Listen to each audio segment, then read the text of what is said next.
Assalamu alaikum. I am Dr. Mohammad Idris. Our course is Spectral Graph Theory, and this is lecture number 19. This lecture is about the largest eigenvalue, the properties of largest eigenvalue.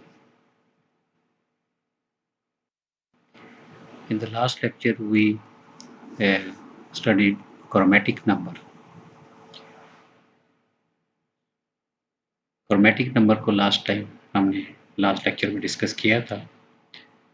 Chromatic number क्या होता है कि distinct जो colours हैं वो आपने देने हैं जितने भी एडजेसेंट वर्टिसेस होंगे, यानी दो वर्टेक्स जो हैं वो अगर एडजेसेंट हैं तो उनको आपने डिफरेंट कलर्स देने हैं.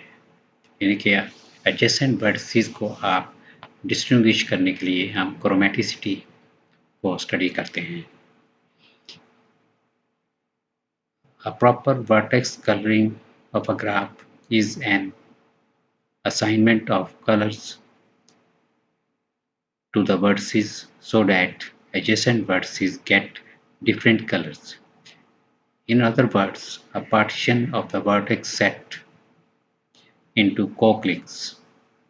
The chromatic number, this is notation of chromatic number, chi of the graph, is the minimum number of colors of a proper vertex coloring of graph.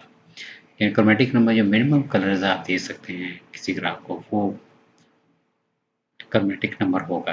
यानी कि अगर किसी ग्राफ को अगर आप 5 कलर्स देंगे तो मिनिमम 5 कलर्स को आप अगर देते हैं तो उसका जो क्रोमेटिक नंबर है वो 5 होगा. जैसे कि K5 ग्राफ है, कंप्लीट ग्राफ Kn अगर आप ले लें तो उसका जो क्रोमेटिक नंबर है वो n होता है. इस तरह से पिछले लेक्चर में हमने और भी डिफरेंट ग्राफ्स के क्रोमेटिक नंबर निकाले थे. इसमें व्हील ग्राफ है, साइकिल ग्राफ एंड बाईपार्टाइट ग्राफ, और ये रिजल्ट भी एक है जो कि आइगन वैल्यूज से रिलेटेड है. If the graph is connected with largest eigenvalue theta 1, then chromatic number will be less than equal to 1 plus theta 1. यानी कि जो लार्जेस्ट आइगन वैल्यू है अगर थीटा 1 है तो क्रोमेटिक नंबर जो है वो उसका होगा 1 प्लस थीटा 1 होगा. यानी कि अगर आप कंप्लीट ग्राफ में देखें आप तो उसका जो लार्जेस्ट आइगन वैल्यू है के एन की जो वो n-1 होती है. तो आप देखें कि वो n-1 अगर थीटा 1 की जगह आप लगाएंगे n-1 आइगन वैल्यू जो है वो n-1 है तो आपके पास आ जाएगा chromatic number equal to n. तो कंप्लीट ग्राफ का जो क्रोमेटिक नंबर है वो n के इक्वल होता है और कंप्लीट ग्राफ में ये इक्वलिटी होल्ड करेगी. यानी कि अपर बाउंड जो है ना वो आपको कंप्लीट ग्राफ देगा. कंप्लीट ग्राफ होना चाहिए या फिर एन ऑड साइकिल हो तो फिर भी ये इनक्वलिटी होल्ड करती है. आप देखें ये भी एक लार्जेस्ट आइगन वैल्यू की प्रॉपर्टी है जो कि हमने क्रोमेटिक नंबर में डिस्कस किया है. आगे मज़ीद इसकी प्रॉपर्टीज़ देखते हैं लार्जेस्ट आइगन वैल्यूज़ की. लार्जेस्ट आइगन वैल्यू प्रोपोजिशन है ये.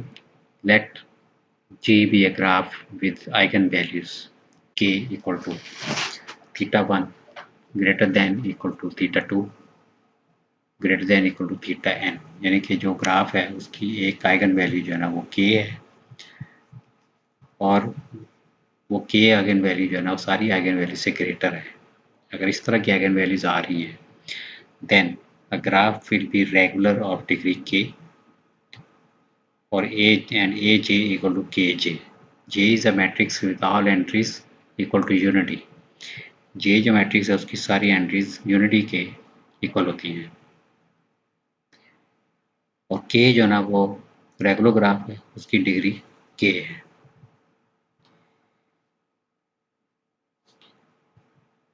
और थर्ड प्रॉपर्टी है कि summation of theta I square equal to K N, यानी कि sum of squares of the eigen values is equal to K multiply by N. K जो है वो रेगुलर ग्राफ का वो ऑर्डर है और एन नंबर ऑफ वर्टिसेस हैं। ठीक है, अगर हमारे पास जैसे कि K4 है, कंप्लीट ग्राफ K4 है, तो उसमें K की वैल्यू 3 होगी और n मल्टीप्लाई हो जाएगा तो ये 12 आ जाएगा।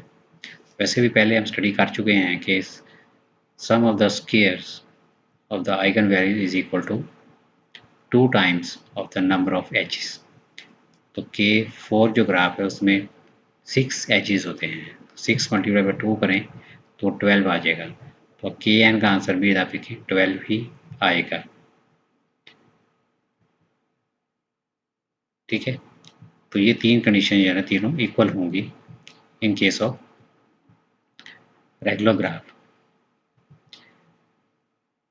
तो आप देखिए यहाँ पे भी हमने के जो है ना उसको लार्जेस्ट आइगन वैल्यू की प्रॉपर्टी को डिस्कस किया है, क्योंकि रेगुलर ग्राफ में जो के है वो लार्जेस्ट आइगन वैल्यू होती है।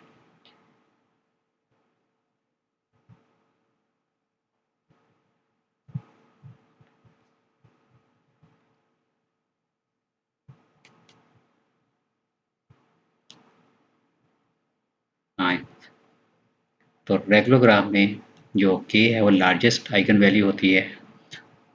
तो लार्जेस्ट आइगन वैल्यू की आप देखें ये प्रॉपर्टी है, और रेगुलर ग्राफ में के जो है ना वो लार्जेस्ट आइगन वैल्यू है, और इसमें ये तीन कंडीशन इक्वल होंगी। ए जे equal to K J, J is a matrix of all entries unity, और थर्ड प्रॉपर्टी है summation of theta I square equal to K into N. तो ये जो प्रॉपर्टी है ये भी हर ग्राफ में सेटिस्फाई होती है। Summation of theta I square यानी summation of eigen sum of the squares of all eigen values will be equal to K into N. यानी अगर K4 ग्राफ है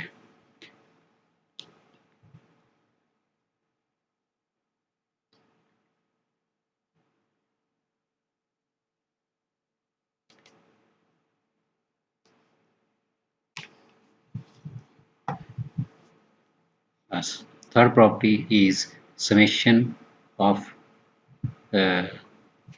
of the square of all eigenvalues will be equal to k into n।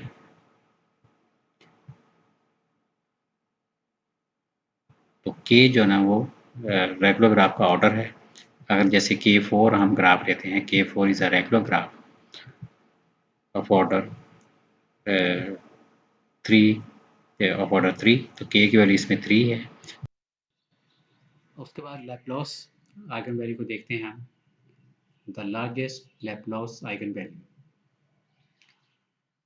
if mu1 less than equal to mu2 less than equal to mu n are the Laplace eigenvalues of a simple graph, then 0 less than equal to n minus mu n less than equal to n minus mu n minus 1 आ जाएगा, and then so on less than equal to n minus mu 2 are the Laplace eigenvalues of the complement। तो complement graph पहले भी हमने इसको study किया था, उसकी जो आइगन वैल्यूज़ हैं, अगर लैप्लास की eigen value mu1 mu2 mu3 है तो उसके जो कॉम्प्लीमेंट ग्राफ है उसकी आइगन वैल्यूज होंगी n minus mu N and so on, the last will be n minus mu two. यानी जीरो सबसे छोटी होगी, बाकी वैल्यूज जो है ना जीरो से बड़ी आएंगी। कॉम्प्लीमेंट ग्राफ में n माइनस म्यू एन है, उसके बाद फिर कम होता जाएगा less than equal to n minus mu two है। म्यू वन जो है ना जीरो है इसमें, इसलिए इसको म्यू टू तक हमने इसको लिखा है। Therefore mu2 is less than equal to n। यहाँ से आप देखें n minus mu two greater than zero है, n माइनस म्यू टू जो है वो ग्रेटर देन जीरो है, तो n will be greater than mu N. यानी कि म्यू एन जो आएगा, आइगन वैल्यू म्यू एन आएगी वो एन से स्मॉलर ही होगी। ठीक है, सारी वैल्यूज एन से स्मॉलर ही होंगी, जितनी भी आइगन वैल्यूज आएंगी वो एन से स्मॉलर ही होंगी। Therefore, mu n is less than equal to n with equality if and only the complement of t is disconnected. Complement of the graph is disconnected. अगर graph का जो complement है, कम जो निकाला है आपने, अगर वो डिस्कनेक्टेड होगा तो ये म्यू एन और एन इक्वल आ जाएगा। Equality hold if and only the complement of the graph is disconnected, यानी कि वो डिस्कनेक्टेड ग्राफ आ जाए। जैसे कि बाईपार्टाइट में अगर आपको ग्राफ देखें तो वो डिस्कनेक्टेड ग्राफ बनते हैं। ठीक है, बाईपार्टाइट ग्राफ का जो कॉम्प्लीमेंट है वो डिस्कनेक्टेड ग्राफ होता है, तो उसमें आप ये रिजल्ट सेटिस्फाई कर सकते हैं। If G is regular with valency k, regular graph तरफ आते हैं। If G is regular with valency k regular graph है, then mu N is less than equal to 2 k. ये पिछले हमने जो प्रोपोजिशन किया है 3.14 से आप देख सकते हैं कि म्यू एन जो है ना वो लेस देन इक्वल टू 2 के आ जाएगा, क्योंकि एन जो है ना 2 के इक्वल है। पिछले जो हमने रेगुलर ग्राफ में किया था कि एन की जगह पे आप देखें 2 के लिखा हुआ है, तो so mu n will be less than equal to 2 k, यानी कि अगर के 5 ग्राफ है तो म्यू एन की जो वैल्यू है वो 8 से लेस हो गया।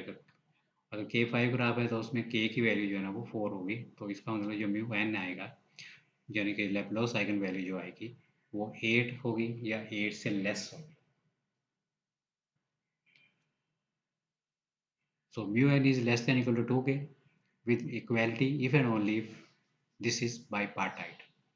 अब bipartite क्योंकि वो bipartite का जो कॉम्प्लीमेंट है वो डिस्कनेक्टेड ग्राफ होता है, इसलिए इसमें इक्वालिटी होल्ड करेगी। जैसे पहले भी ऊपर लिखा हो कि equality holds if and only if complement is disconnected.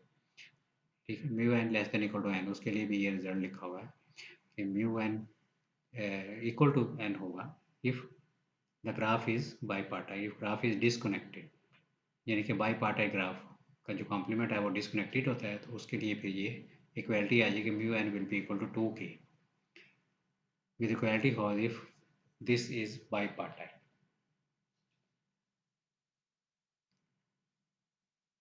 Next ये हम एजेंसी मैट्रिक्स और लेप्लास मैट्रिक्स और साइनलेस जो लेप्लास मैट्रिक्स है उसके प्रॉपर्टीज़ की तरफ आते हैं। उनमें भी ये बड़े अच्छे रिजल्ट्स हैं।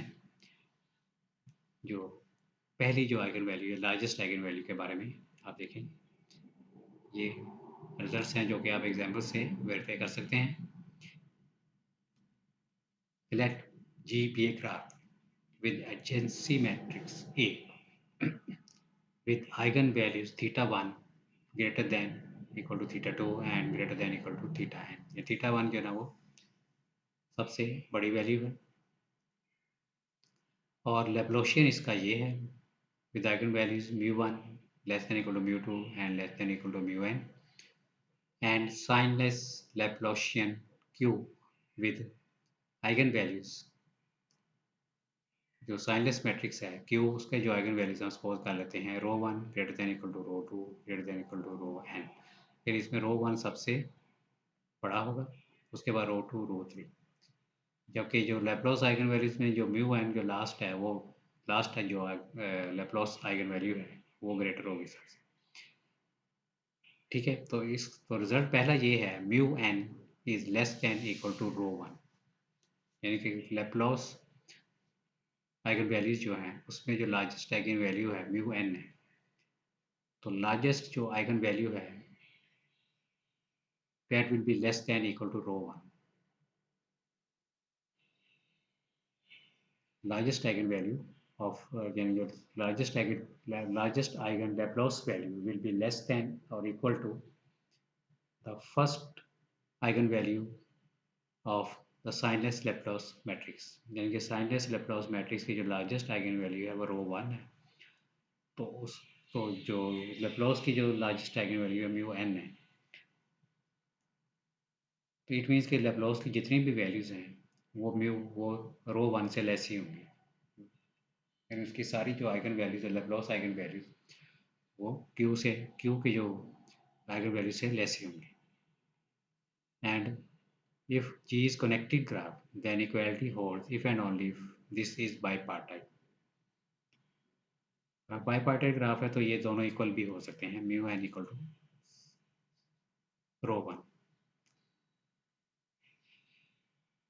तो ये देखें, ये भी जो तीन मैट्रिक्स हमने पढ़े हैं पहले, उनसे रिलेटेड ये लार्जेस्ट आइगन वैल्यूज के बारे में प्रॉपर्टी है। सेकेंड रिजल्ट देखते हैं, that dx be the degree of the vertex x if G has at least one edge, then rho 1 is less than equal to maximum of dx plus dy। dx जो है ना degree of x है और dy degree of y होगा, और इनके between जो as है वो यानी एडजेसेंट वर्टिसेस ये होने चाहिए, और इनकी डिग्रीज जो है ना उनको आप ऐड कर लें। dx यानी जो x वर्टेक्स है और जो y वर्टेक्स है उनकी डिग्रीज को आप ऐड कर लें, तो रो वन जो है ना वो उससे लेस ही आएगा। Rho one will be less than equal to maximum of D X D, यानी कोई से भी वर्टेक्स की डिग्री जो है उनको आप ऐड करें, उनकी मैक्सिमम वैल्यू निकाल लें। कोई से भी दो वर्टेक्स आप ले लें, दो पेयर ऑफ वर्टेक्स ले लें, तो उनकी डिग्रीज को आप ऐड करें और वो मैक्सिमम आंसर जिसका आएगा ना वो आपका क्या होगा, रो वन आएगा, उसकी रो वन की जो वैल्यू है उससे लेस ही होगी। जैसे कि अगर रेगुलर ग्राफ है या कंप्लीट ग्राफ है, तो उसमें हर वर्टेक्स की जो डिग्री है वो, जैसे कि 5 अगर आप लेते हैं तो हर वर्टेक्स की डिग्री 4 होगी, तो 4 + 4 8 आ जाएगा। इट मीन्स कि जो रो वन की जो वैल्यू है वो 8 होगी या 8 से लेस होगी। ठीक है, तो ये आप जो साइनलेस मैट्रिक्स है उसकी वैल्यूज आप साइनलेस लेप्लास वैल्यू आप निकाल के चेक कर सकते हैं कि रो वन जो है ना वो लेस देन होगा maximum of D x plus d y. Equality holds if and only if this is regular और बाईपार्टाइट सेमी रेगुलर, यानी अगर ये रेगुलर ग्राफ होगा, ठीक है, equality holds if and only if this the graph is regular, यानी कि हो सकता है कि जो रेगुलर ग्राफ है, जैसे कि अभी मैंने एग्जांपल ली है K5 की, तो उसमें जो डिग्री सम है वो दोनों का वो 8 आ रहा है, तो इसका मतलब है कि रो वन जो है ना वो 8 के इक्वल होगा। रो वन जो लार्जेस्ट साइनलेस सेकंड वैल्यू है वो 8 आएगा। ठीक है, तो ये आप चेक कर सकते हैं bye calculating the eigen values, या फिर बाईपार्टाइट सेमी रेगुलर ग्राफ, तो उसमें भी ये रिजल्ट इक्वल आ सकता है। थर्ड रिजल्ट है 2θi is less than equal to rho I. 2θi is less than equal to rho I, यानी कि जो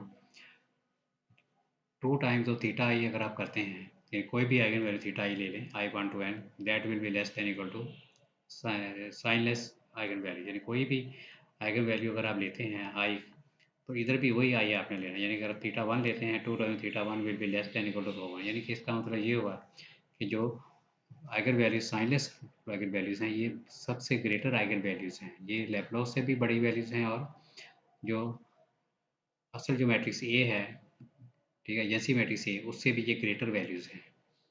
ठीक है, ये देखिए rho one is greater than equal to 2 times of theta, यानी अगर आप 2 टाइम्स अगर आप कर देते हैं तो उससे भी ये वैल्यू ग्रेटर आएगी।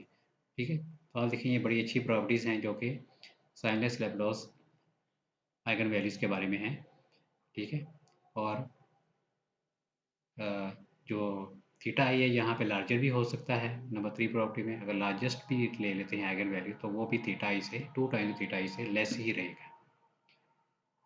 ठीक है, तो ये लार्जेस्ट आइगन वैल्यूज़ के बारे में कुछ प्रॉपर्टी जिसमें काफ़ी हम पहले भी पढ़ चुके हैं, लेकिन ये मज़ीद कुछ रिजल्ट्स हैं जिनको आप वेरीफाई हम आगे एग्जाम्पल से करेंगे। तो नेक्स्ट लेक्चर में हम इसकी मज़ीद एप्लीकेशन करेंगे, एक एग्जाम्पल है कि उसको सॉल्व करेंगे, और नेक्स्ट पीरियड लेक्चर में हम सीडल मैट्रिक्स जो है ना वो भी डिस्कस करेंगे। That is another very interesting matrix.